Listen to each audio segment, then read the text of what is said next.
Yeah, so like bouncers are rough guys. Yeah. Usually. Actually, have you ever met a bouncer? I have, and Like- they're all cunts and cockheads Really? and fuck and dick and shit and all the other things I can say, because I fucking hate them so much. Okay, let's just talk about the situations where you've met bouncers. Is it due to you being slightly inebriated in a place of business and they're trying to... I was pissed. Completely pissed. Oh, right, yeah. But they're just... I don't know. There's just something about them that there's just this air of arrogance where...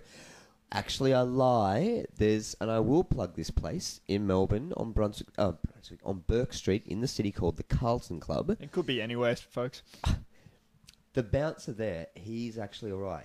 Every time I come up, he's always like, "Oh, hey, how's your week been?" We chat and always lets me in, no problems. Even when there's a line, I can cut the line. And Yeah. He's quite a good guy. But yeah. all the other ones, like, even if you're sober, they've got this attitude straight up. They're just like, you know, I own this club.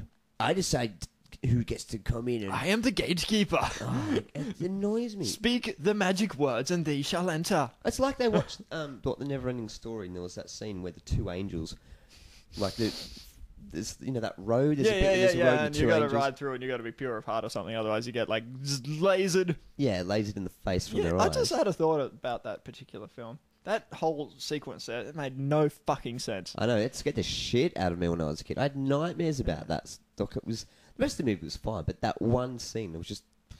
No, it was the wolf for me. The wolf was I don't remember. terrifying.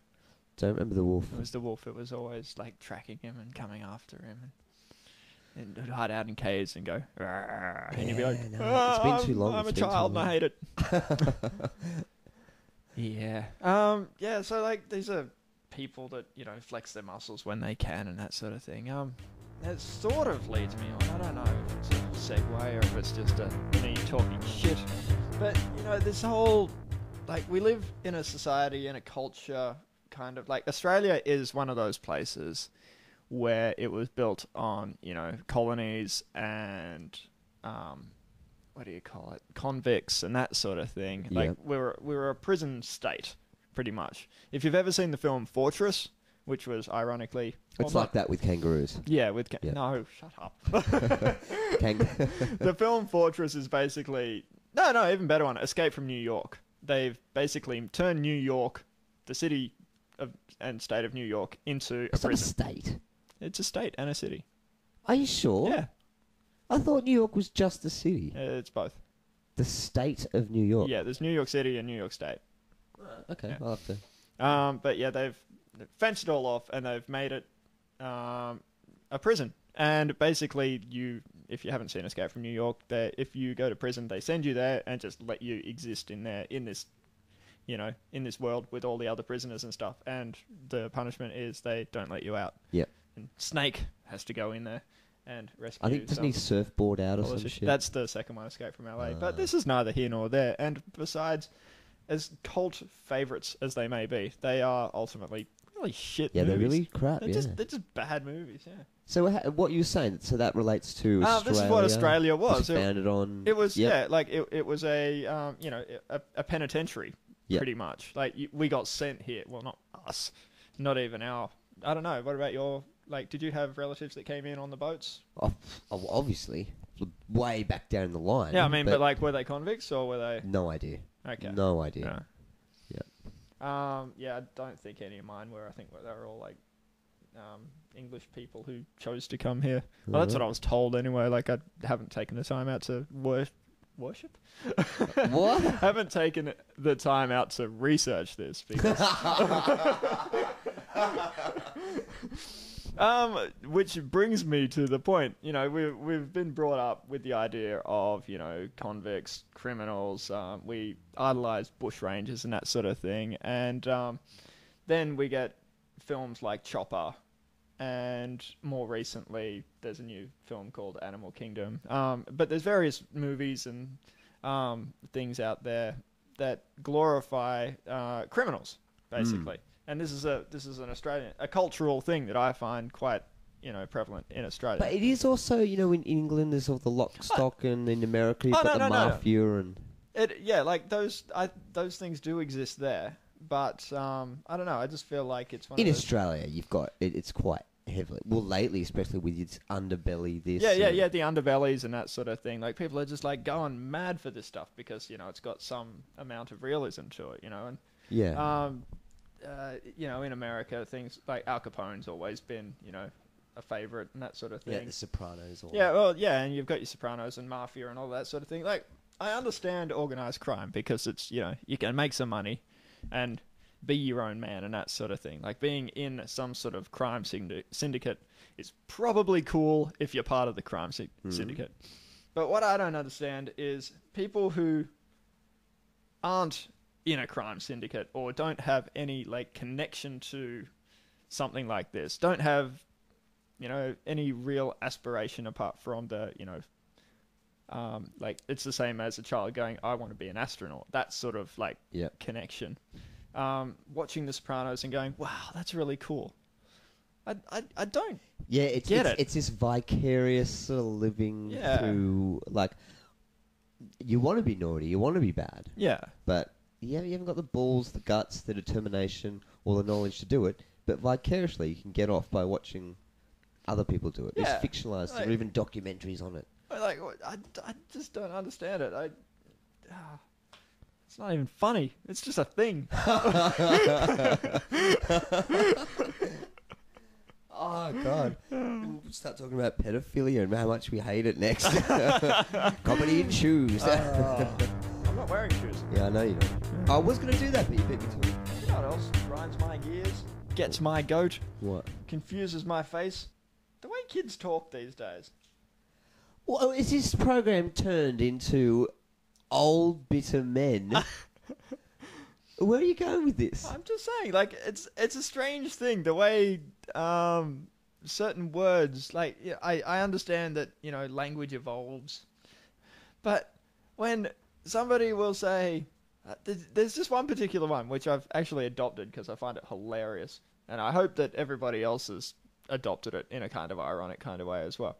But, you know, when somebody says, you know, like, hey, how you doing? Oh, not too bad. Oh, so what are you going to do later? Oh, I don't know. Whatever. You know, somebody will say whatever. This is a thing we used to do in the 80s and early 90s. I don't know. Mm-hmm. Well, I don't know about the 80s, actually. I'm not that old, he says. But people, you know, like, people can't say whatever anymore. They say whatevs. Ah. That pisses me off. Your voice isn't a mobile phone where you have to save. Oh, if I write the complete word out, yeah, I might get charged an extra. Or people that say lol. Cents for a text. You don't say lol. Just fucking laugh, you. I know. Yeah, depths, whatevs, totes for depths. Translation: totally for definitely, which is it's a stupid thing to say anyway. Anyway, that's sort of shit we're dealing with. That really pisses me off. Really, are you that lazy that you have to shorten? I'm with you on this one. I didn't know where you were going to go initially. I thought you were actually going to be like, these kids saying that's cool. It's not cool. It's quite warm actually. This hamburger's warm. It's not cool. These crazy kids. But I do agree with you. It's so lazy. Why can't you just? Right, I'll call my jets. Well, I don't know. Show. Like, remember when you were a kid though?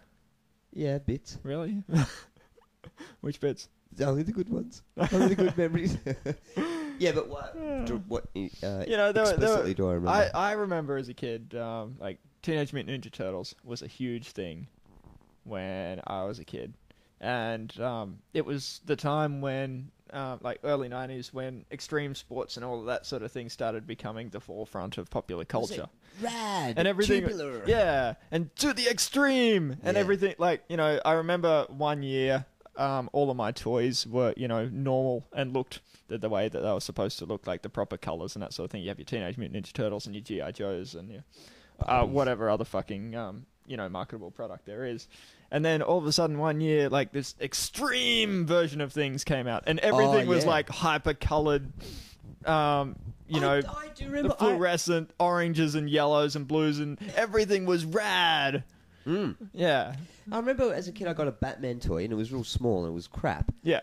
And then a couple of years later, I got a new Batman figurine, Yeah. and he had like a jetpack with missiles and things and special space helmets to put. I'm like, why? Why did this happen? But they did it with Transformers as well. Optimus Prime, the Extreme Ultra Space Suit Edition. Yeah. Like, Turns into a truck and a snowboard. yeah, I don't know. Yeah, it's funny. We don't really have too much of that these days for the kids. As far as I've seen these days, there's not that many action figures and things like that aren't too big with the kids. It's more... It's all about... it's I don't know. It's more clothing and like marketing music to a younger audience and things like that. That's just the sort of thing I've noticed with like... I was 12 and I still had toys. Yeah. Like Lego I wasn't so much playing with them, but I was like... I still loved them. I'd collect my Matchbox cars and shit like that. And I can assume that there are toys out there still, and wow, how disconnected are we from the family unit? Like, at this point, just think about it. yeah, Just think about it. we're the Lost Boys. We're the Lost Boys. Okay, I'm Kiefer Sutherland, and you can be Corey Feldman. No, I'm going to be the greased up saxophone player with bulging muscles who isn't actually playing the saxophone. Oh, he was the He coolest. was a hottie. He was a favourite of mine in 1980. 7, 6, 5, 4, 3, 2, 1. I don't know.